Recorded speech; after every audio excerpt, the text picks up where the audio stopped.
week 6, I try to take a little bit of a different approach with what we're getting into. I know that many of you are still trying to master the art of playing with Photoshop. And when I say master the art of playing with Photoshop, I don't mean master design. I don't expect any of you to be high-end designers. If you can achieve that goal, fantastic. That is where we ultimately want to be.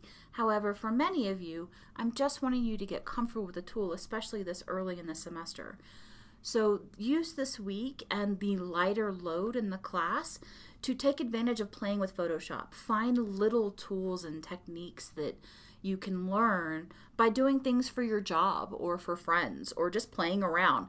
When people look at me because I make photoshopped images or composite images from my nephews, honestly, that's just an attempt to help hone my skills to keep playing with the tool and give me an excuse to use the tool. So just a suggestion there.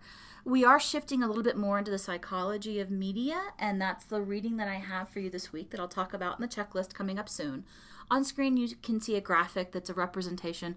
I put this one together. It appears in a journal article that I had published this year, but it helps us break down how we think about media and how we process it. Not just think about it, but how we physically process media. So this is actually based off of the cognitive theory of multimedia learning. Rich Mayer is the scholar who put forth this theory building off of decades of past research. He's also one of the authors of the e-learning and the science of instruction book from which this week's reading comes.